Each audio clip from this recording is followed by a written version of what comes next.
तेनालीराम की बुद्धिमत्ता और हाजिर जवाबी से महाराज कृष्णदेव अच्छी तरह से परिचित थे। इसलिए महाराज कई बार तेनालीराम से ऐसे सवाल पूछ लेते थे जिसका जवाब देना मुश्किल होता था। कोई और होता तो महाराज के सवाल सुनकर अपना सिर पकड़ लेता, लेकिन तेनालीराम के पास तो जैसे हर मर्ज की दवा थी और हार मानना तो जैसे उन्होंने सीखा ही नहीं था।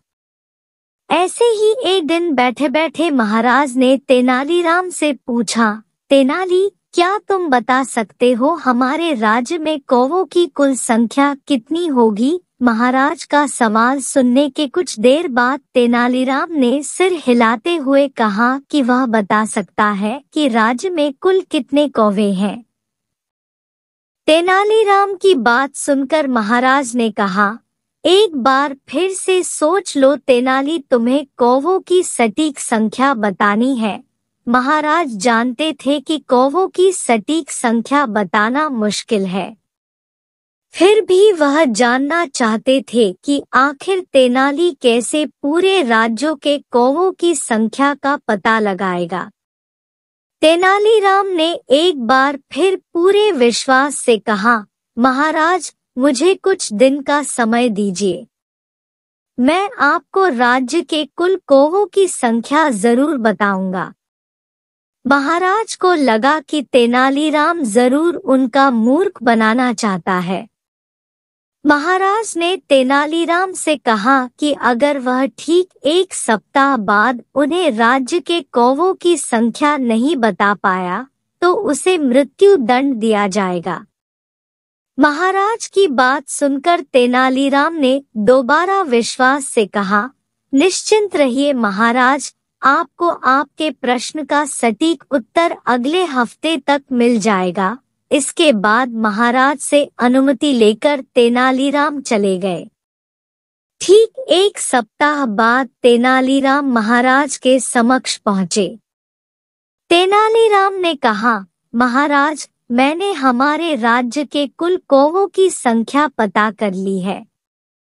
हमारे राज्य में कुल 2,20,021 कौवे हैं। तेनालीराम का जवाब सुनकर महाराज हैरान हो गए और कहने लगे कि क्या सच में उनके राज्य में कौवों की संख्या इतनी है?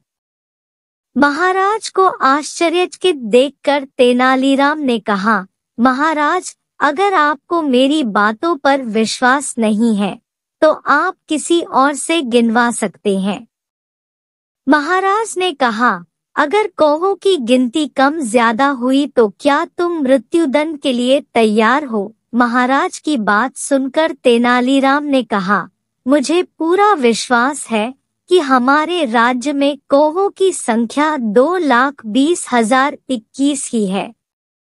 अगर इनमें से कुछ कम ज्यादा हुआ तो जरूर कुछ कौवे राज्य से बाहर अपने रिश्तेदारों के यहाँ गए होंगे या फिर कुछ कौवे राज्य में अपने रिश्तेदार कौवों के पास आए होंगे। तेनालीराम का जवाब सुनकर महाराज दंग रह गए।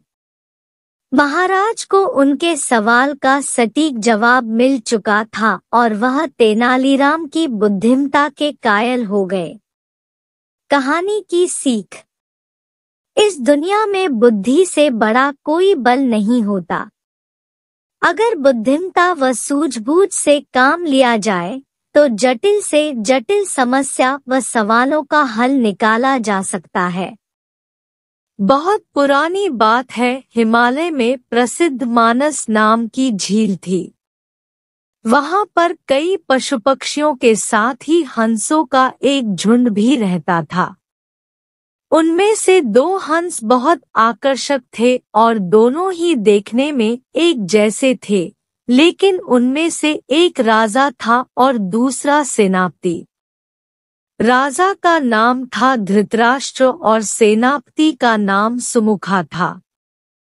झील का नजारा बादलों के बीच में स्वर्ग जैसा प्रतीत होता था। उन समय झील और उसमें रहने वाले हंसों की प्रसिद्धि वहां आने जाने वाले पर्यटकों के साथ देश विदेश में फैल गई थी। वहाँ का गुणगान कई कवियों ने अपनी कविताओं में किया, जिससे प्रभावित होकर वाराणसी के राजा को वह नज़ारा देखने की इच्छा हुई। राजा ने अपने राज्य में बिल्कुल वैसी ही झील का निर्माण करवाया और वहां पर कई प्रकार के सुंदर और आकर्षक फूलाए के पौधों के साथ ही स्वादिष्ट फलों के पेड़ लगवाए। साथ ही विभिन्न प्रजाति के पशु पक्षियों की देखभाल और उनकी सुरक्षा की व्यवस्था का आदेश भी दिया। वाराणसी का यह सरोवर भी स्वर्ग जैसा सुंदर था, लेकिन राजा के मन में अभी उन 2 हंसों को देखने की इच्छा थी जो मानस सरोवर में रहते थे। एक दिन मानस सरोवर के अन्य हंसों ने राजा के सामने वाराणसी के सरोवर जाने की इच्छा प्रकट की, लेकिन हंसाए का राजा समझदार था।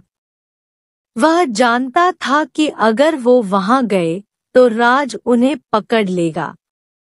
उसने सभी हंसों को वाराणसी जाने से मना किया, लेकिन वो नहीं माने। तब राजा और सेनापति के साथ सभी हंस वाराणसी की ओर उड़ चले। जैसे ही हंसों का झुंड उस झील में पहुंचा, तो अन्य हंसों को छोड़कर प्रसिद्ध 2 हंसों की शोभा देखते ही बनती थी। सोने की तरह चमकती उनकी चोंच, सोने की तरह ही नजर आते उनके पैर और बादलों से भी ज्यादा सफेद उनके पंख हर किसी को अपनी ओर आकर्षित कर रहे थे। हंसों के पहुंचने की खबर राजा को दी गई। उसने हंसों को पकड़ने की युक्ति सोची और एक रात जब सब सो गए तो उन हंसों को पकड़ने के लिए जाल बिछाया गया। अगले दिन जब हंसों का राजा जागा और भ्रमण पर निकला तो वह जाल में फंस गया। उसने तुरंत ही तेज आवाज में अन्य सभी हंसों को वहां से उड़ने और अपनी जान बचाने का आदेश दिया। अन्य सभी हंस उड़ गए, लेकिन उनका सेनापति सुमुखा अपने स्वामी को फंसा देखकर उसे बचाने के लिए वहीं रुक गया। इस बीच हंस को पकड़ने के लिए सैनिक वहां आ गया।